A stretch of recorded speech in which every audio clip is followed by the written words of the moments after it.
Pues regresamos a platicar de los de Beatles. Estoy con Fernando Zavala. ¿Cómo estás? Muy bien, con mucho gusto de platicar contigo. Igualmente, con calor, típico, Bastante. típico calor regio norteño de aquí de México, pero lo aguantamos, ya nos Claro que acostumbramos. sí. Claro que sí. Oye, pues regresamos, nos quedamos con la salida del disco de A Hard Day's Night, su gira en Estados Unidos, la grabación de su primera película, la premiación, el estreno también de su película y pues siguen ya empezando a recapitular todo este éxito que están recibiendo y empiezan ya a trabajar con un disco que es regresar a lo que hicieron con el primero y el segundo. Pero, Fernando, ¿en qué nos quedamos? Sí, mira, terminan de grabar este álbum de A Hard Day's Night.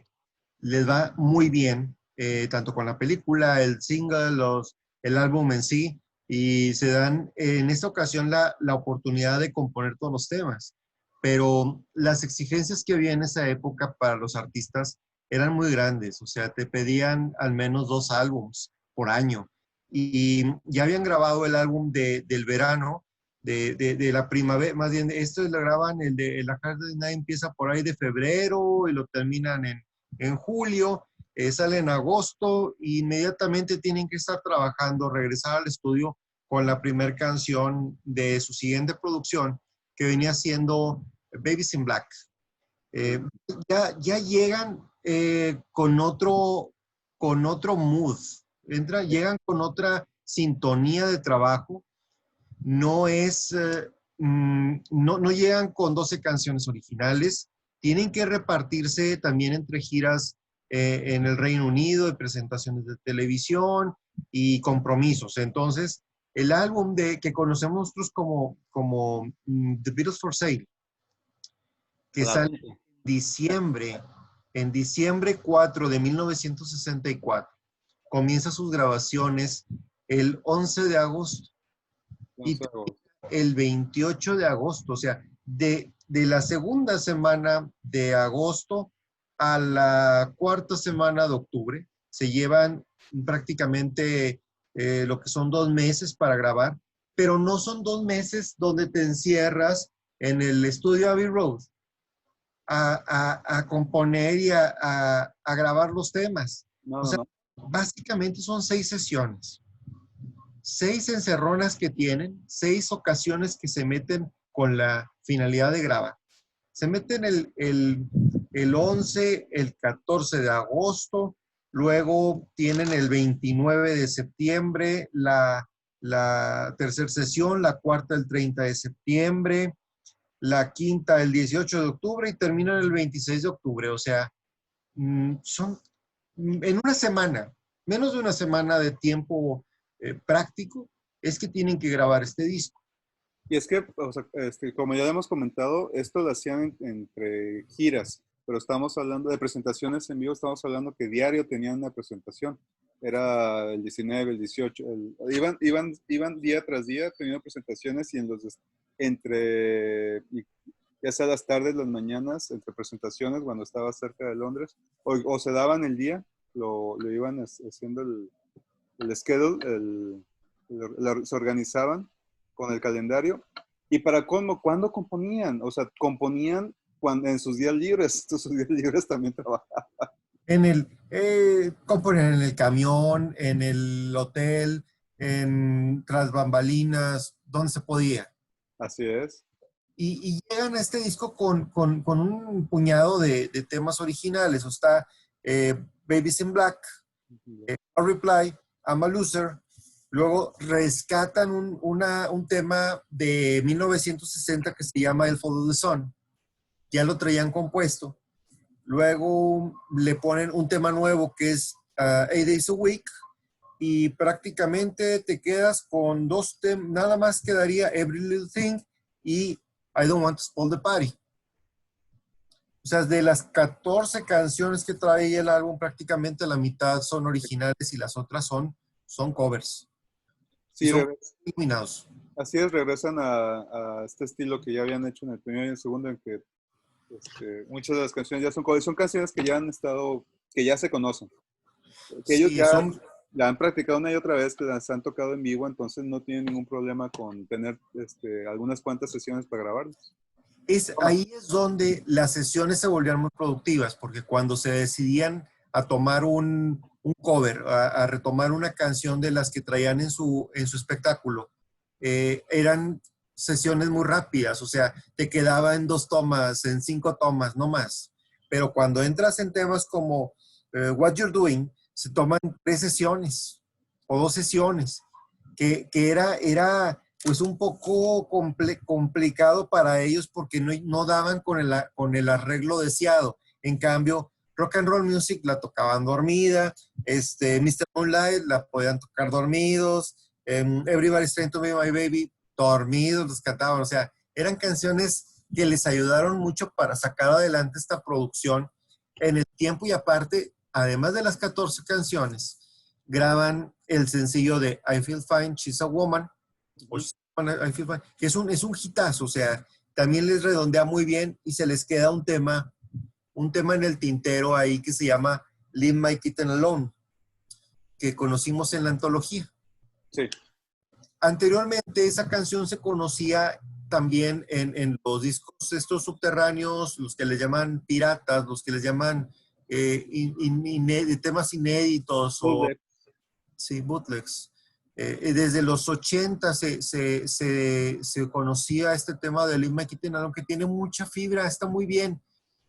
No se entiende mucho por qué se abandonó esa canción ahí. Y en general se habla de The Beatles for Sale como un álbum un tanto cuanto débil dentro de la discografía. Es curioso, ¿no? Bueno, es el momento que están en la cima. Sacaron su tercer disco, sacaron su película y hicieron gira mundial. Están haciendo su gira mundial durante el año del 64. Entonces, uno esperaría que sacaran un disco todavía mucho más potente o con mucho más fuerza compositora detrás, pero la verdad es que ya estaban muy gastados, la verdad es que ya estaban muy cansados y de alguna manera mucho material nuevo que tenían ya se había ido en el disco anterior, entonces de alguna forma tenían que pues sacar un poquito de impulso. Y no podían utilizar los temas grabados como sencillos como parte del álbum. O sea, ellos tenían que sacar aparte un sencillo para el mercado inglés, porque así funciona, o al menos así funcionaba en esa época. Y es que dicen, bueno, pues vamos a darle a Ringo un tema, pues ahí está Honey Don't, y George va a cantar Everybody's Trying to Be My Baby, y Paul sin problema va a grabarte en una toma Kansas City. Sí, muy buena. Grabar en una toma Rock and Roll Music, o sea, no hay problema, ahí están 5 temas. Entonces, ¿qué le redondeamos? Oye, pues hay una baladita ahí que tiene Paul desde el año 60, I Follow the Sun, prácticamente no tiene cambios, es una canción que así la traían desde esa época y la retoman, la completan, le terminan de dar su estructura y se graba. Pero fíjate, el álbum comienza con No Reply. No Reply. Es un tema con la entrada desgarradora, estilo Lennon, muy bien, muy al estilo de él. Es un tema que va cantado sobre todo con el dueto Lennon-McCartney, pero es Lennon quien predomina. Ahí es el tema introspectivo, es el tema de a pesar de tener todo el éxito, todavía encuentro inseguridades y aspectos que me restan seguridad, la seguridad para decir que soy un triunfador, ¿no? Entonces, Johnny Paul encuentra en ese tema un tema excelente para volver a cantar a dueto, para cantar en los shows, para hacer esa mancuerna en el micrófono.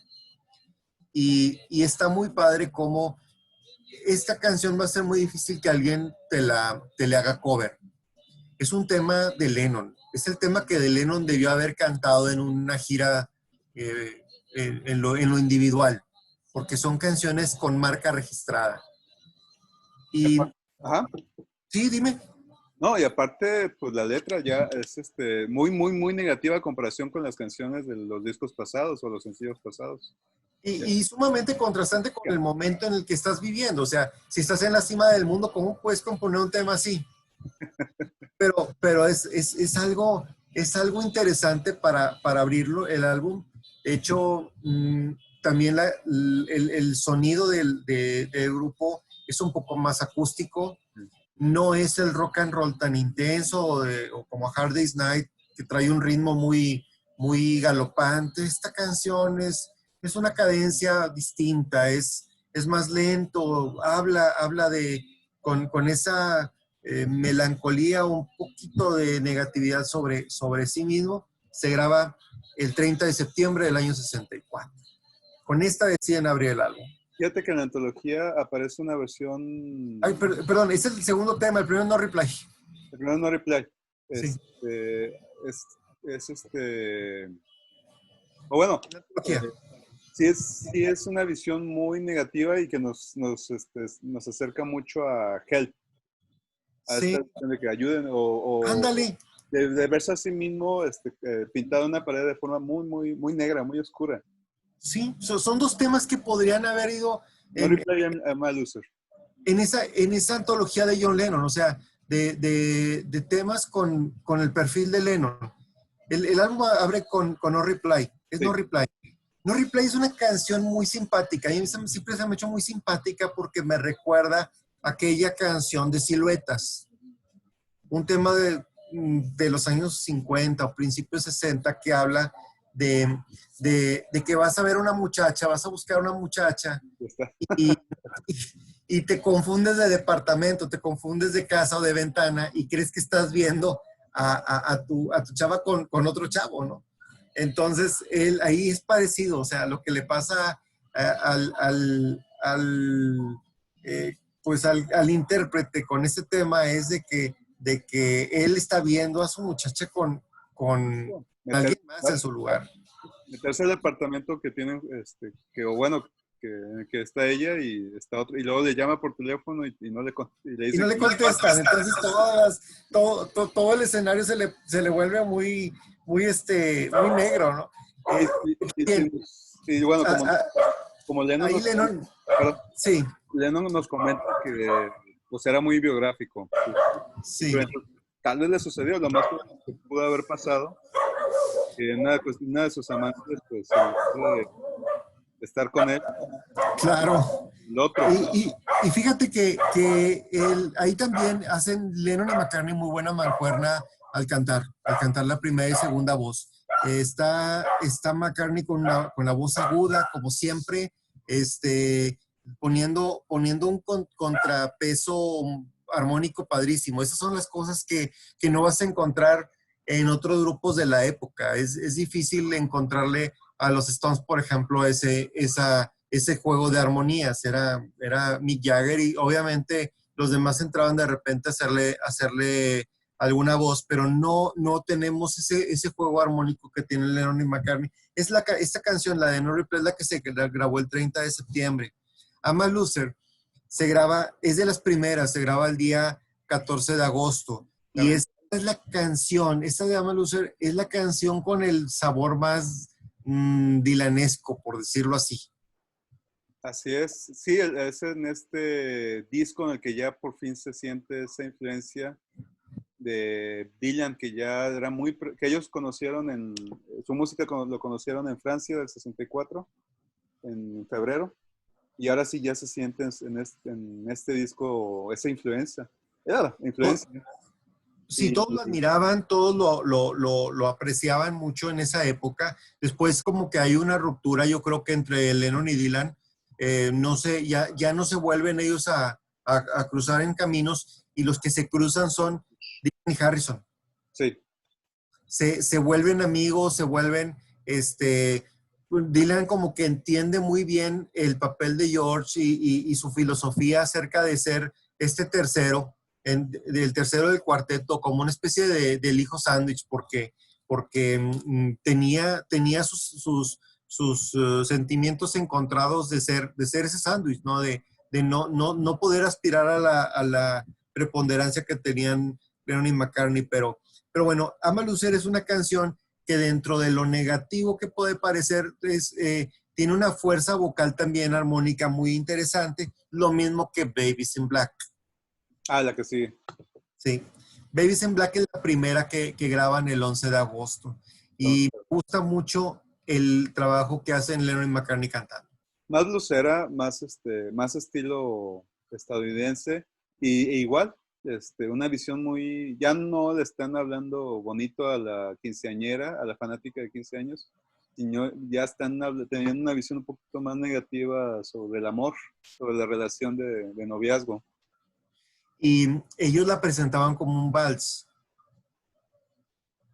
El tiempito que tiene es más, hacía, y de hecho jugaban en el concierto a presentarla como un vals. Entonces, eso era pues, parte de lo desconcertante del humor que tenían, y luego resultaba este tema tan agradable donde los dos cantan con esa melancolía, este tipo de amor que están reflejando ahí, y toda en primera y segunda voz. Así es. Y luego aparte ya van 3 seguidas de Lennon en este lado A. Sí, Es un sí, disco aquí Lennon, muy predominante de la voz de Lennon. así ocurre prácticamente los primeros 3 años. O sea, es Lennon el que abre los álbums. Sí, ya a partir de, bueno, en Revolver ya sería George. Le dan Sí, la gran oportunidad también es un gran, con Taxman. con Tazman es un gran track del disco. Y fíjate que se sigue el álbum con la cara A del álbum, lado A, sigue con el sonido de Lennon con Rock and Roll Music, porque es la cuarta canción. Sí. O sea, ya es un 4-0 ahí en este marcador. Muy, muy extraño cómo van poniendo 4 canciones de Lennon seguidas. Y Rock and Roll Music, ya dijimos, es un tema súper dominado por ellos, muy fácil para interpretarlo, y aprovechan a la gente que está alrededor ahí para añadirle unos pianos, Ah, sí. porque ellos no la tocaban con piano en el escenario, entonces le dan el toque. Perdón, y es que es exquisito escuchar esa canción con piano, ¿eh? Darle ese feeling, estilo Little Richards, hace que tenga mucho más fuerza la canción. Y John, pues siempre admiró mucho a Chuck Berry. Era el cantante por excelencia de los temas de Chuck Berry. Cantaban varias canciones, o Carol, traían esta canción de Rock and Roll Music. Andaba por ahí también Sweet Little 16, Oliver Beethoven. Rollover Beethoven. Entonces, John la canta sin problema. Es una canción para ¿se relleno? Pueden llamarle relleno, pues, si quieres, pero era parte de los temas que tocaban los Beatles en concierto. Si recuerdas el concierto de Budokan, prácticamente creo que empiezan con esto. En Japón comienzan con Rock and Roll Music. Este fue el tema que sustituye a Twist and Shout como la canción que abre los conciertos. Primero en la gira del 64 abrían mucho con Twist and Shout, y en el 65 se dan el lujo de abrir los conciertos con un tema de Chuck Berry, que es Rock and Roll Music. ¿Cuántas tomas se tardan con con Rock and Roll Music? Una. No debió pasar de 4 o 5 tomas. Era probablemente algún falso, ¿cómo le dicen? Le dicen ellos false start o error, inicio falso, pero debió haber sido sumamente rápida. La grabaron seguramente muy rápida, y aquí tengo conmigo el recording sessions de el buen Mark Lewison, y ahorita te digo cuántas tomas fueron, pero, o sea, fue rápido. Esta canción se va muy rápido. Perdón, es que la ando buscando aquí en internet, y según Wikipedia, ¿Cómo? según Wikipedia, solo una toma. Es que no ocupaban más. Lo hacen así en esto, y seguramente es la canción de Kansas City también, que en una la sacan. Excelente. Ese track en vivo de Kansas City es muy superior al track del disco, pero aún así en el disco se siente como que era la energía. Y lo hizo perfecto a la primera. También en BBC la tocan muy distinto. Me gusta mucho en BBC el ciertos redobles, ciertos rellenos que hace Ringo a la batería, la hace más pesada todavía. Bueno, pero Es, sigamos, perdón, sigamos con el siguiente track, el quinto track. Ah, ahora es sí, Alfonso. McCartney. Sí, es la primera composición de McCartney, pero es de las primeras composiciones de Lennon y McCartney. O sea, esto es en la historia de las primeras composiciones. Este tema, esta baladita tan suave, do mayor, con el hand picking, ese finger picking de la guitarra como arpegiado que toca Paul. Y esta canción no la vimos en conciertos. O sea, Paul no la interpretó con los Beatles en concierto, la interpretó ya en los años 2000, pero una canción muy dulce, muy bonita, ya denota mucho la sensibilidad de Paul para componer. Y a pesar de la juventud, porque aquí no tenía ni 18 años cuando la compuso, John le hace sus rellenos, su armonía, siempre en la voz más grave, más bajita, y luego graban Mr. Moonlight. Mr. Moonlight. Esa es una canción que hay gente que le gusta, hay gente que no le gusta. ¿Es de qué año esta canción? Porque es un cover. Es un covercito, ya lo traían ellos en el show, y a mí me gusta mucho el sonido del órgano Hammond. Eran estos, no se puede llamar sintetizadores, es algo previo, es un órgano eléctrico, que le da un toque también muy padre a esta melodía. Es una canción que comienza con el vocal de Lennon, pues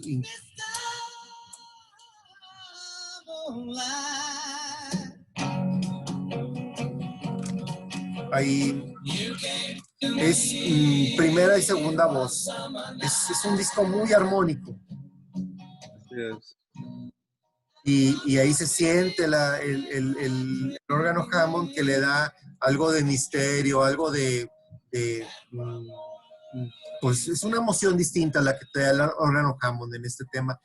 Lo tocaban mucho, pero ya después no se la oímos a los Beatles en concierto. No, pues no es un track que tenga la energía que se requiere en un concierto, pero sí para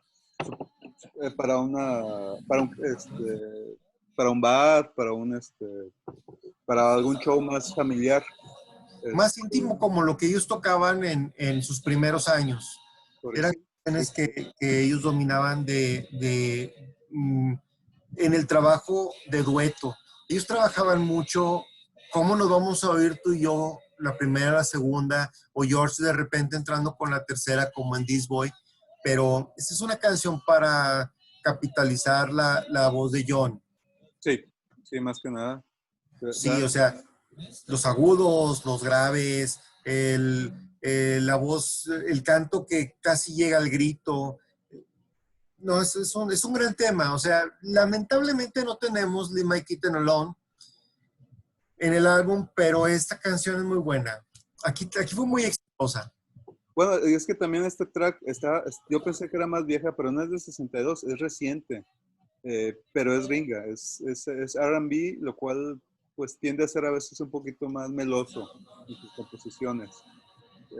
Y pues la verdad sí contrasta con el estilo más rockero que en este momento conocemos de los Beatles, pero creo que por el hecho de que se dan el lujo de tener este track de McCartney, el anterior que platicamos, el Follow the Sun, y Every Little Thing de Lennon y What You're Doing, como que se están yendo por algo más,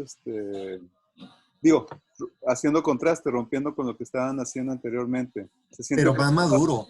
Sí, O sea, más maduro, son poquitas canciones originales, pero ya denotan madurez, denotan lo que en Help vamos a ver en plenitud. No es el rock estridente que uno esperaba, para nada. No. El rock lo tiene si quieres en temas como este de Kansas City. es Paul ¿cómo se dice? Impersonalizando, ¿cómo se dice? Invitando a Little Richard. Era su mentor, vocalmente hablando, y pues ellos no batallan para nada con este tema que, como ya dijimos, se graba en una sola toma. Le agregan piano también, le agregan instrumentación porque están en el estudio y se pueden dar el lujo de hacerlo. Y luego, con esto cierra el lado A. Temas. Y fíjate, es Lennon, son 5 tracks con la voz de Lennon y solo 2 de McCartney. Sí. Y también con canciones más cínicas, diría yo. Sí. Pues ya sí, como tú dices, una maduración tanto en la letra como en la composición. Y dime. Pero están madurados al vapor, o sea, en 2 años, estamos hablando de que en 21 meses graban, este es su 4º álbum, Sí. en 21 meses. Ahora te puedes tomar 10 años entre un álbum y el segundo. O sea, ellos trabajaron muy intensamente, muy rápido y tuvieron que crecer como compositores sumamente rápido. Ahora ya para esta época ya tenían en primer lugar a Peter and Gordon con World Without Love, ya habían hecho pues también número 1 a Billy J. Kramer con temas como Back to Me y Do We Want to Know a Secret, y todo eso, ¿no? Sheila Black, o sea, todos los amigos de los Beatles se dieron gusto grabando temas originales, no grabados por Lennon y McCartney, o no grabados por los Beatles, de la autoría de Lennon y McCartney, y teniendo éxitos con ellos. O sea, no obstante tener que componer para el grupo, había que componer para otros para cimentar esa reputación.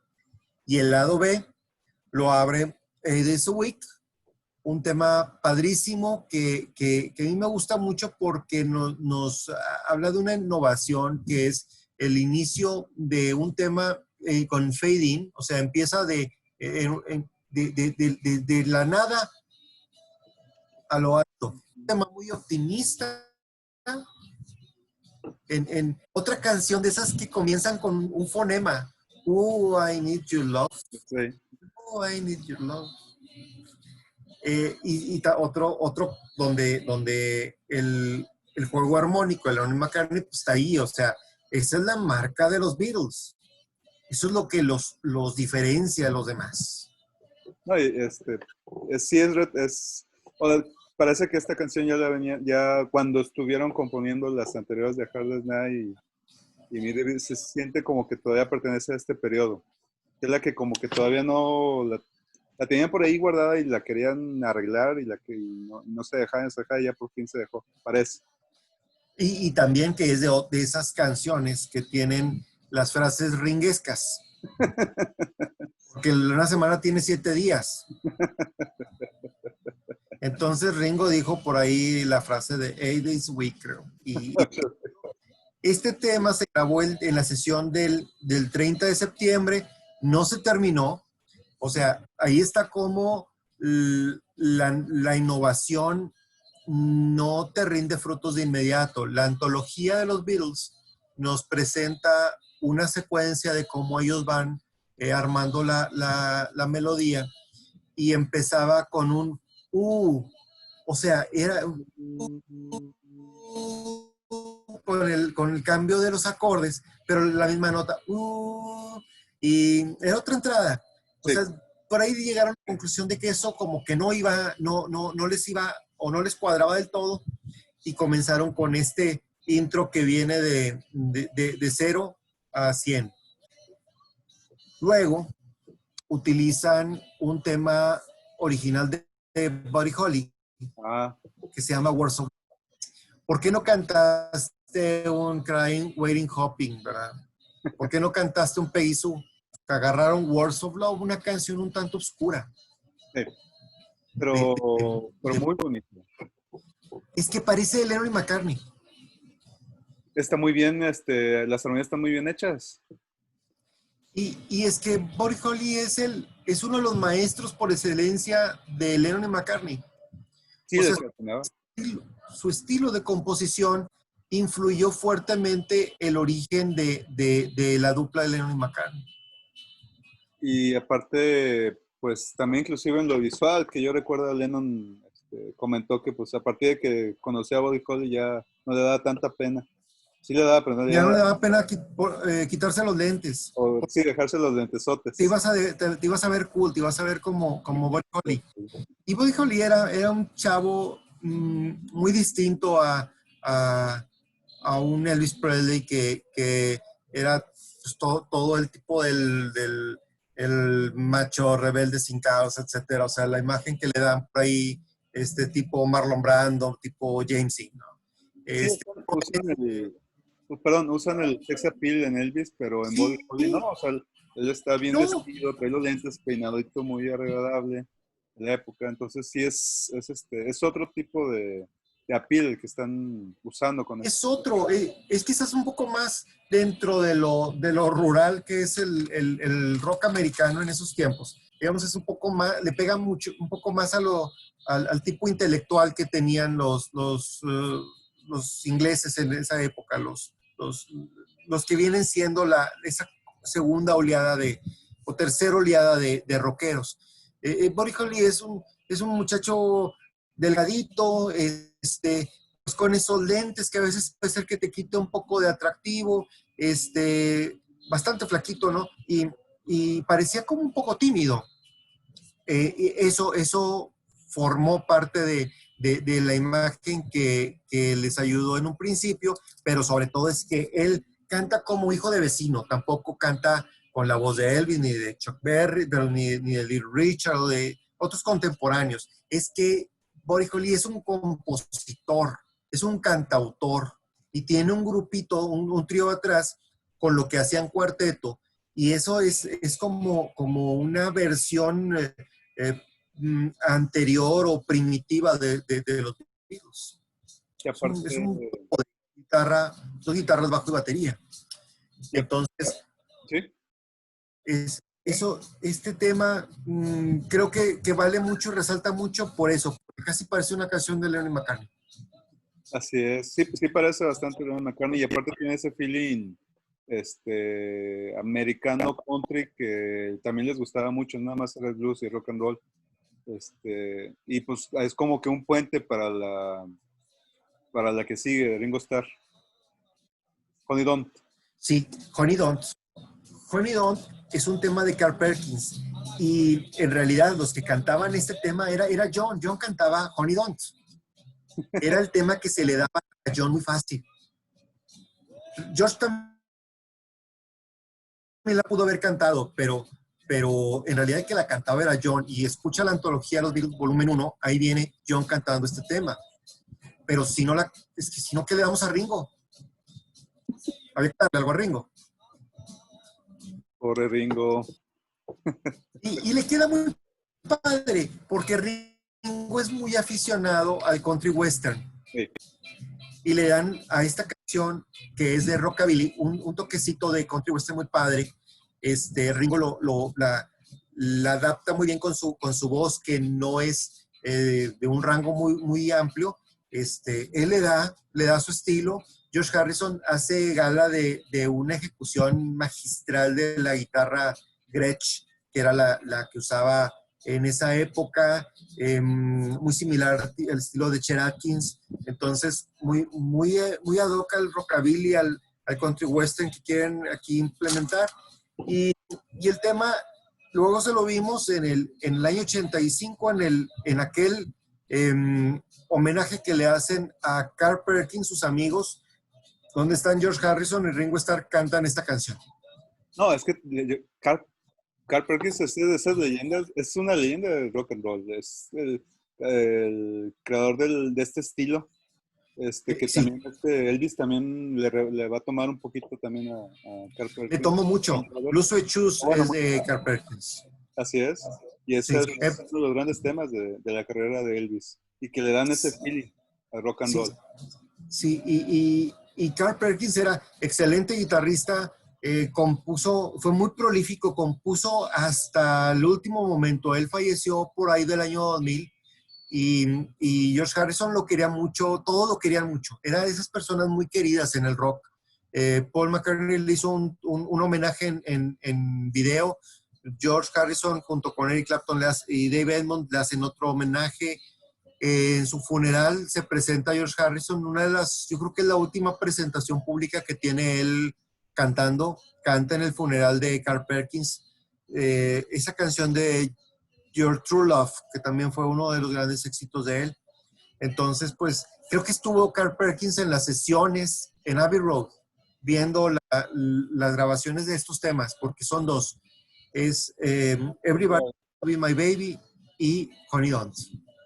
Así es la con la que cierran el disco. Entonces, son dos canciones tributo a Carl Perkins. O sea, tienes a Sí. Chuck Berry, tienes Sí.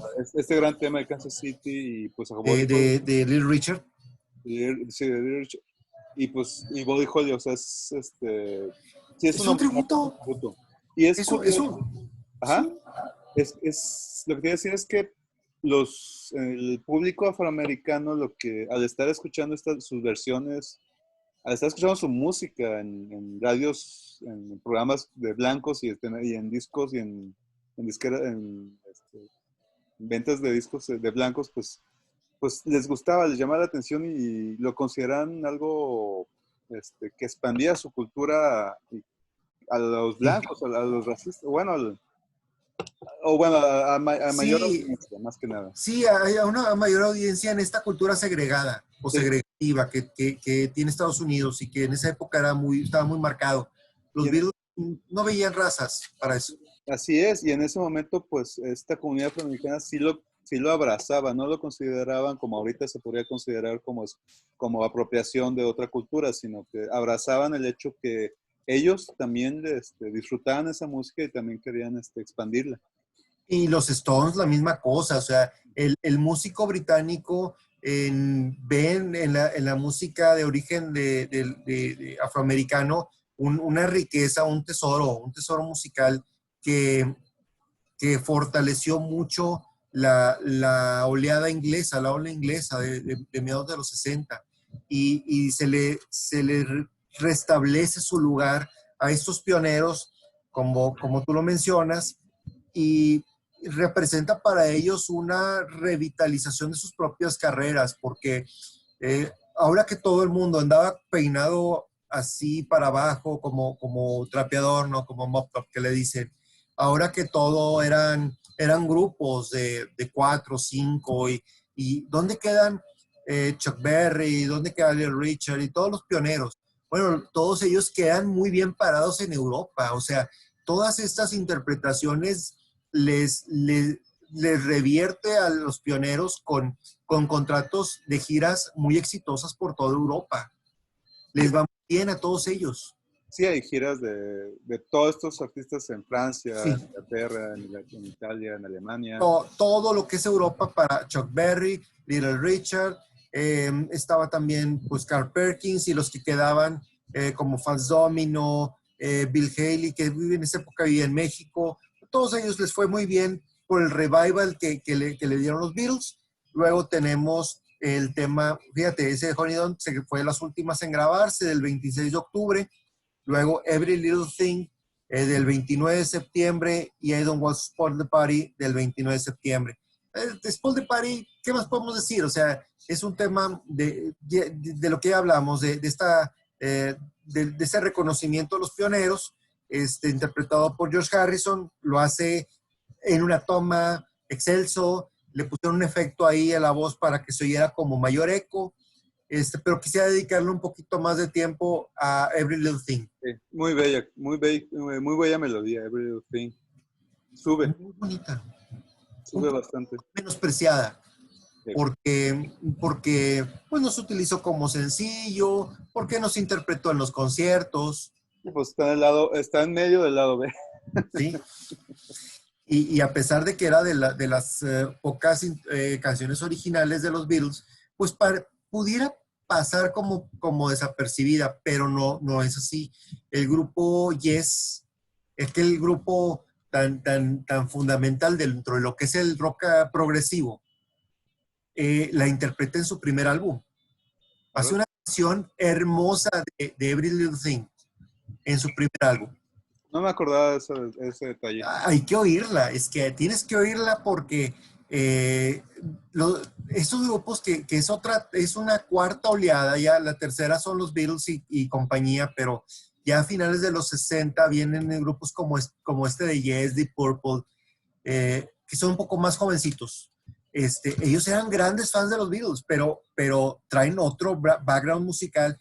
¿Y qué hacen? Toman el tema de Every Little Thing y lo transforman en una pieza de rock progresivo con el toque de la ola inglesa, padrísimo. Es súper recomendable. Toda la gente que no esté viendo, les recomiendo que busquen Every Little Thing con Yes. Es el primer disco, es del 69 Sí. y es el sexto track.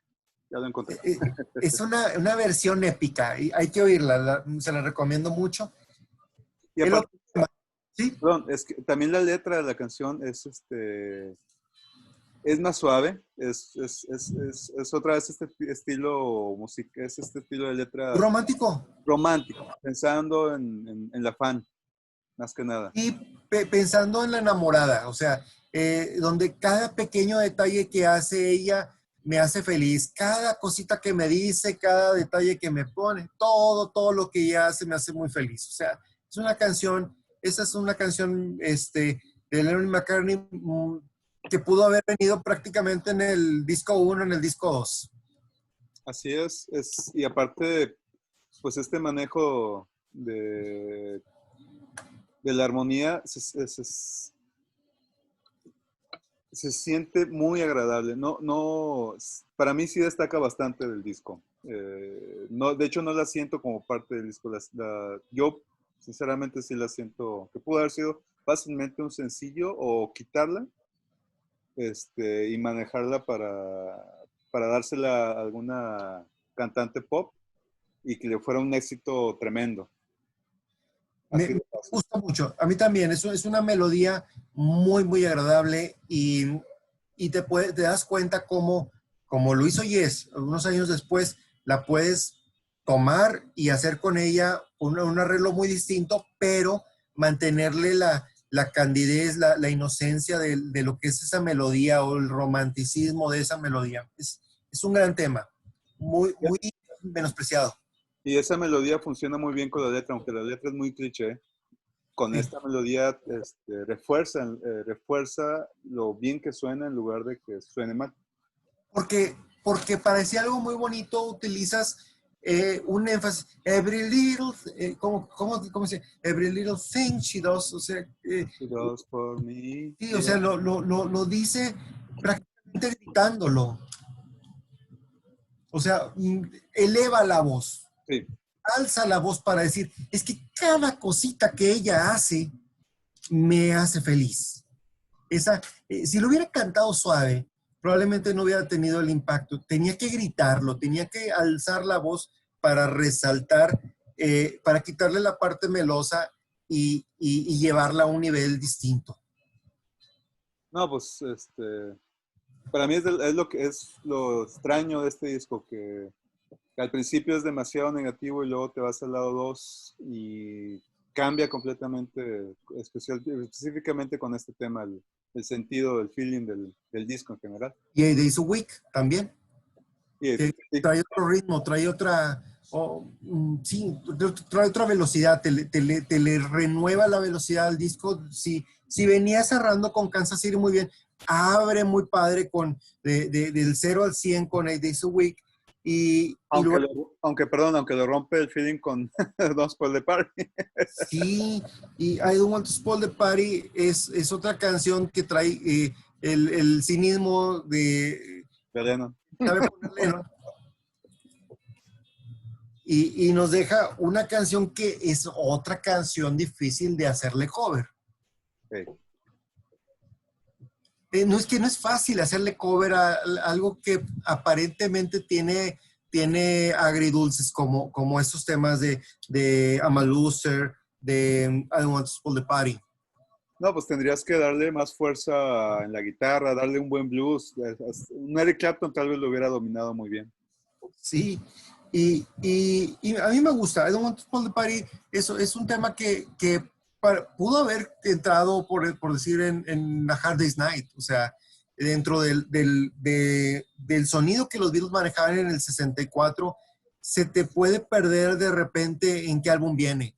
Pero ya nos está hablando de la madurez que vamos a ver en el siguiente álbum. Hey. Ya nos anticipa los cambios que vienen en el 65, con muchos cambios. Y luego el tema número 6, bueno, I Don't Want to Spoil the Party se graba el 29 de septiembre. Son de las sesiones, está en mero en medio, es la sesión número 3 de 6. Y luego tenemos What You're Doing, que es otra con la que batallaron. Fíjate que son dos canciones muy negativas, muy cínicas. O sea, en una, I Don't Want to Spoil the Party, que pues no, como no ando en buen humor, pues no quiero causar más líos, más problemas. Sí. I don't want to spoil the party, so algo, I will have my disappointment to show. Y sí es sí retorna al feeling con el cual había empezado el disco. Igual You're Doing to Me, pues también tiene ese feeling de tener una visión más negativa de la relación, de la novia. Y esta es más de Paul. Sí. Este es como Another Girl, por ejemplo. Ándale.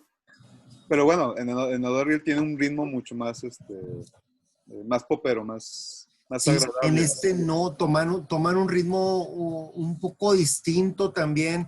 Tenemos mira, empieza con batería. Sí. A ver, suele un poquito más.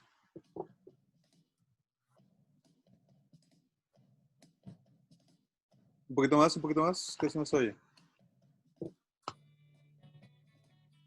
Vamos a ver.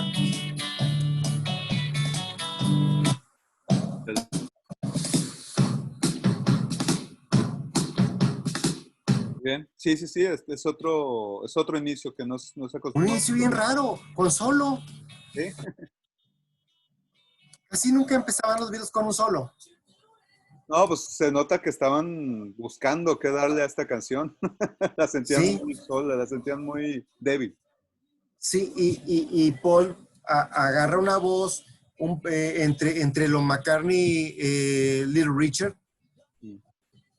Ese saborcito que se le podía dar, pero también tiene el refuerzo de John al terminar las frases y el puente con unos U's en la parte de atrás, la guitarra al estilo de rockabilly que Harrison le da mucho en lo que es este disco, pero hay mucha cadencia, la melodía va y viene y luego se detiene y luego regresa.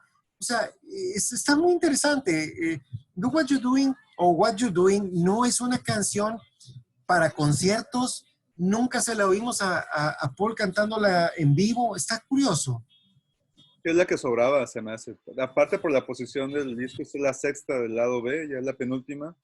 Y aparte por eso que te digo que no... Se siente que le buscaron arreglarla lo más posible porque la sentían débil. Sí, esta canción la empezaron a grabar en la sesión del 29 de septiembre, que es la sesión número 3. O sea, empezó el 29 de septiembre y no la terminaron sino hasta el 26 de octubre. 2 meses. O sea, los temas originales les tomaron más tiempo, pero hay que ser realistas. O sea, tuvieron 6 sesiones. Hey, no tenían tiempo por tantas presentaciones en vivo que ya tenían programadas, no tenían tanto tiempo para perder en el estudio. Sí, no había un minuto que perder y pues por eso Everybody's Trying to Be My Baby se graba bien rápido también. Oye, pero bueno, hablamos del último track y de los sencillos, que hay algo muy interesante de este sencillo. Sí, bueno, el último track es Everybody's Trying to Be My Baby, se grabó en la sesión del 18 de octubre. George Harrison hace lo que venía haciendo desde la época de Hamburgo con este track de Carl Perkins, impecable, te digo que le pusieron un efectito a la voz para que pareciera como si estuviera cantando así a través de una lata. Se le nota.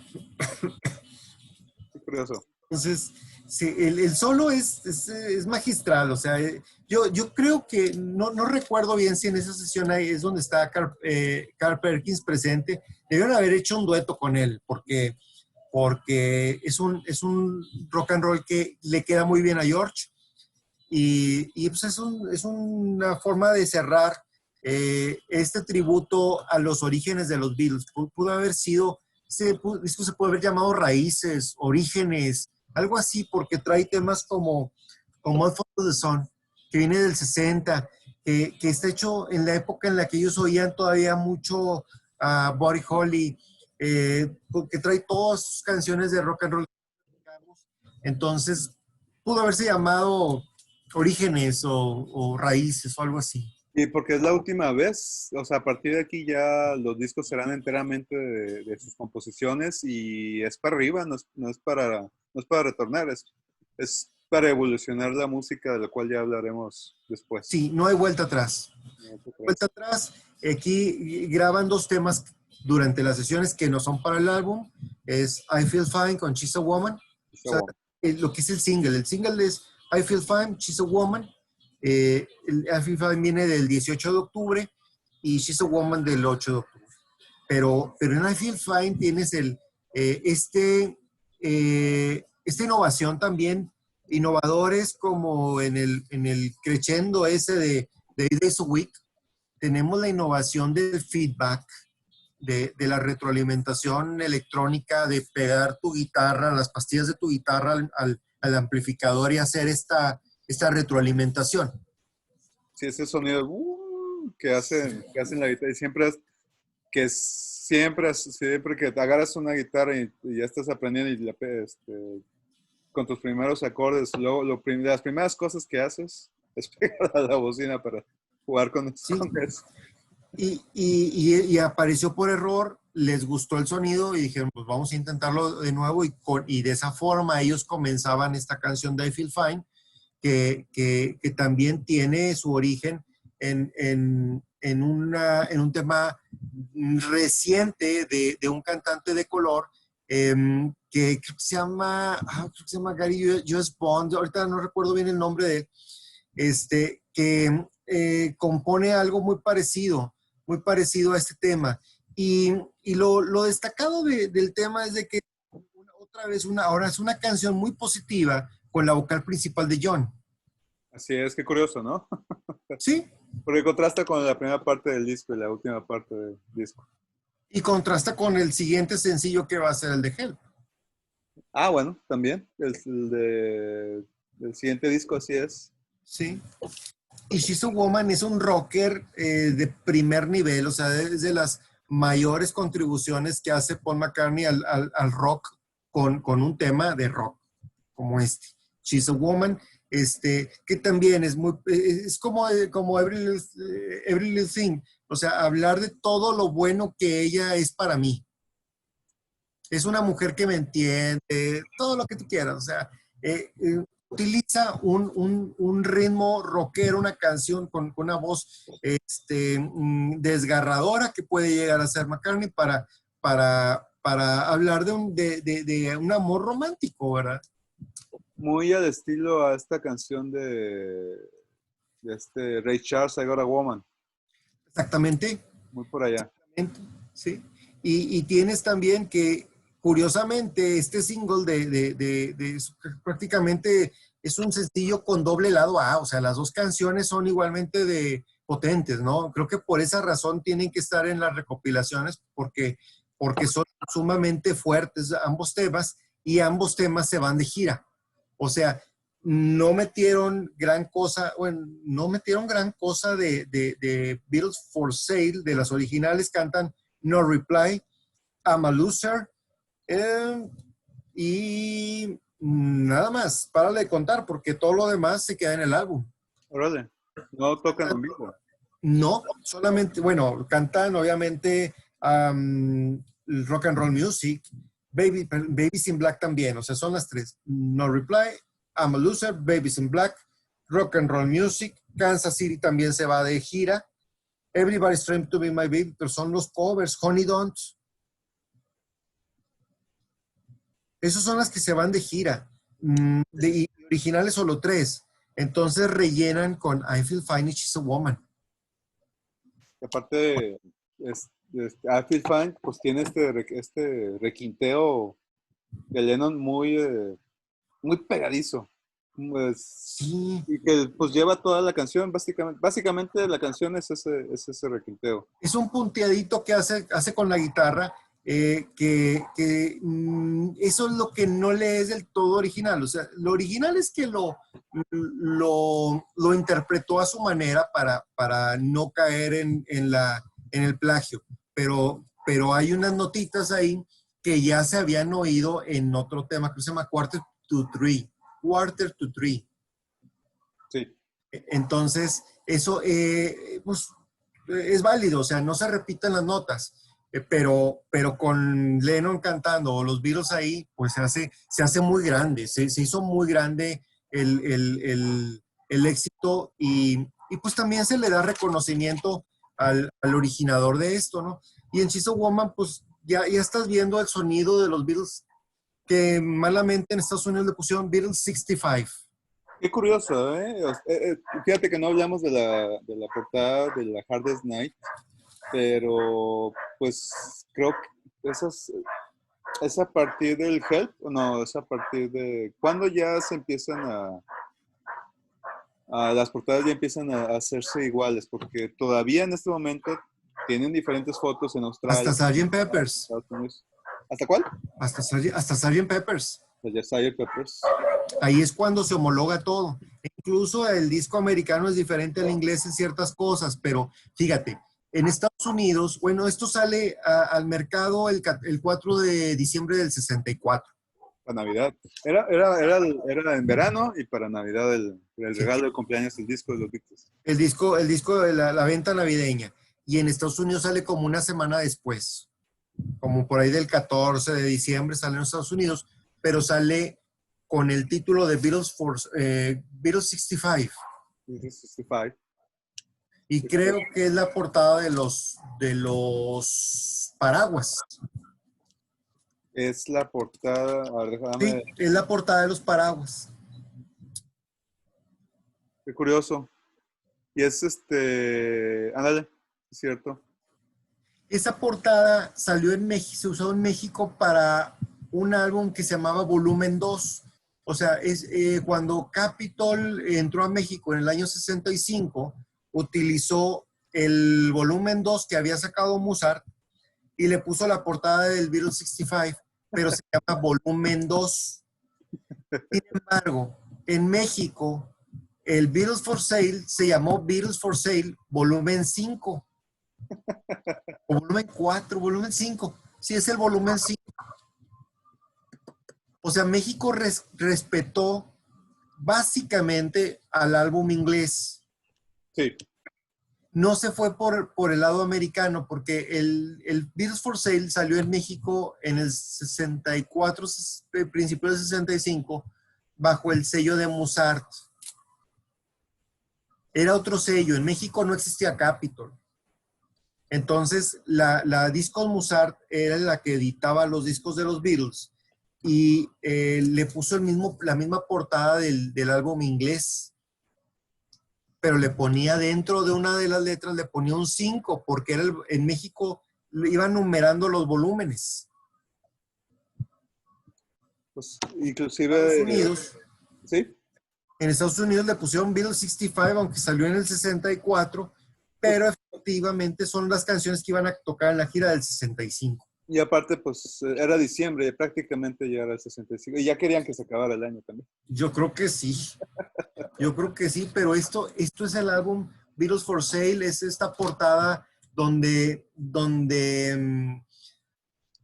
salen todos los 4 viendo de frente, muy pegaditos entre sí. Es una foto a color, pero con un tono casi sepia, o ¿cómo es el color este? Es como en un jardín, hay muchos verdes. Ha de ser un sepia. Es como un sepia, es un tonito así. Es un álbum que se abre como libro, como gatefold. Sí. Abría como gatefold y adentro traía unas fotografías de ellos en no sé dónde están, no me acuerdo dónde están, pero están como, hay fotografías de ellos atrás, son fotos en blanco y negro. Y al cerrar la portada es una foto muy bonita que están también en el jardín viendo un poco hacia arriba. Le Ok. dieron más dinero a esta portada. Creo que son fotos de Robert Whittaker. Ok. No, pues, bueno, es que también, bueno, pero la portada original de inglesa, sería fotografiada por Freeman, Freeman o Whittaker. Freeman. Freeman, Robert Freeman. Entonces son fotos de Robert. Robert Freeman, pues que ya había trabajado ya había hecho la de Meet the Beatles Sí, y A Hard Day's Night, que yo recuerde. sí. Sí, eran los fotógrafos de cabecera que utilizaban para las portadas. Y llamaba mucho la atención, pues el cabello de trapeador como tú mencionas, Es que le decían el mop top. así es, el mop top. Y ahora sí, las patillotas, y George Harrison destaca por el gallote que tiene arriba de Sí, tanto. se ve un poco más desaliñado, o sea, se ven un poco más desaliñados o con un poco menos cuidados o más descuidados, no sé cómo le quieras decir. No, pues se nota el viento inglés que Y siempre no hace. se ven muy contentos, o sea, están seriecitos, están muy apenas, ¿no? Supongo que los más contentos sería Ringo, pero ni siquiera él está sonriendo. Los demás están, todos los cuatro están Están serios. con seriedad, pero mantienen el mismo vestuario, que no es que se hayan vestido para ese día o para esa ocasión, sino que siempre usaban la misma ropa. Pues sí andan con corbatas, trajes o sí, sacos o abrigo, pero esa portada te hace ver signos un poco del cansancio de esta rutina vertiginosa de trabajo que tienen, que a los 24 años máximo para Ringo y para John, 24 años de edad, pues ya habían caminado una trayectoria muy intensa, muy pesada. Habían vivido en 2 años lo que muchos tardarían 20 años para vivir. Yo aparte, bueno, sí, son giras, son problemas dentro de cada gira, conocer celebridades, sus grandes leyendas, las grandes leyendas de la música las conocieron durante estos años, durante estas giras. Y fueron a Australia, fueron a Canadá, fueron a Estados Unidos, obviamente toda Europa, y no paraban de descansar. Creo que eso es lo más difícil de lo que fue la Beatlemanía, de la vida de los Beatles, de todos los días tener que estar siendo Beatles, ya sea Sí, componiendo, ya sea presentación en vivo, ya sea grabando, o ya sea entrevista, o ya sea algún amigo, algún conocido, algún familiar que quiera aprovechar tu fama y tu dinero para sí mismo. sí, pues ya sale, este disco sale en medio de momentos de giras, de cierre de año. Además de esto, graban otra cosa que viene siendo el disco de Navidad para sus fans, que ellos solían grabar discos de Navidad o unos mensajes navideños que mandaban en discos flexibles, eran unos 45 de plástico delgadito. Se mandaban a todos los que estaban inscritos en el club de fans y pues cierran el año un par de semanas después, prácticamente regresan al estudio hasta el año siguiente, por ahí de febrero, para grabar el álbum de Help, que ya pues, sería material de su siguiente película. O sea, no terminas, yo creo, de tener la película en taquilla todavía en cartelera, cuando ya se dan cuenta que el fenómeno requiere de otro hit en la pantalla grande y hay que hacer una película. Sí. Yo dieron muy pocos días para descansar ese fin de año de 1964 y lo que viene es ya una faceta de los Beatles distinta. Vamos a ver cómo se van marcando las personalidades y el resto del camino para cada uno de ellos. En el año 65 empieza a verse para dónde va a ir cada uno.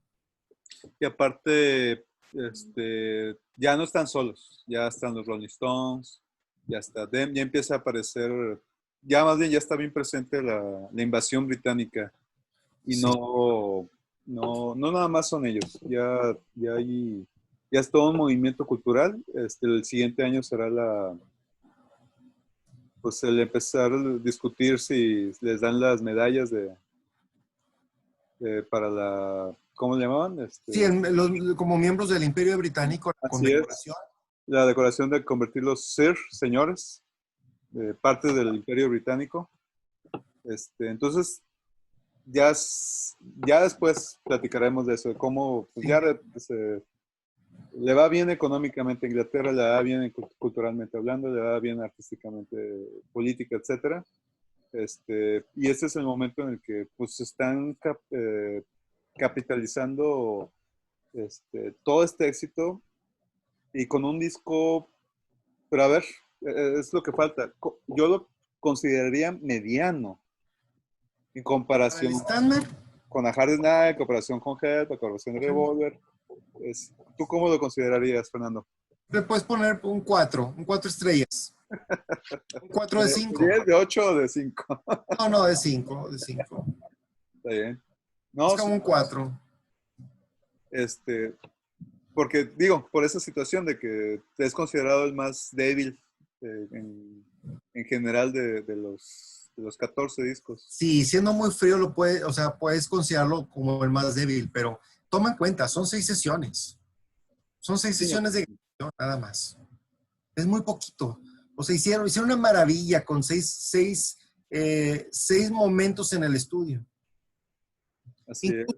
Fueron increíbles para mezclar el álbum. Se mezclaban la mitad del álbum en 30 minutos. O sea, las mezclas que tenemos ahorita todavía, los mixes originales los hicieron, pero rápido. Y la edición monoaural también tiene mucho para destacarse porque te presenta el álbum al grupo más en cohesión, pues como lo oyes en un solo canal, lo oyes todos juntos y la mezcla tiene que ser muy precisa para que alcances a distinguir todos los sonidos, que el piano, los bongos, los timbales, etcétera, etcétera. Entonces, el mono es muy bueno, hay que oír este disco también en mono como se estuvo escuchando en lo que fue el primer compacto del 88, y pues puedes escucharlo en el estéreo también para notar los detallitos que hay de un lado y de otro y que las voces y alguna guitarrita y todo eso. Yo aún así lo escuché en estéreo y a comparación con A Hard Night, sí lo sentí mejor mezclado, la versión en estéreo. Se nota que ya, bueno, para mí se nota que ya trabajan o ya superaron, ya tienen mejor, tienen más experiencia, perdón, con Había la más producción en experiencia estéreo.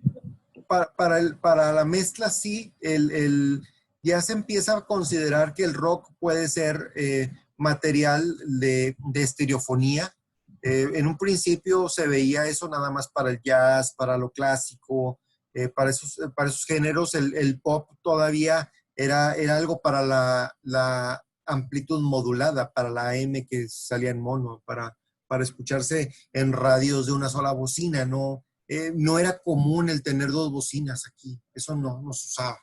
No. Entonces, ya Help tiene un sonido estéreo mucho más balanceado, y de ahí en adelante, hay cosas medio extrañas, o sea, la estereofonía era una tecnología que un formato que se estaba empezando a posicionar.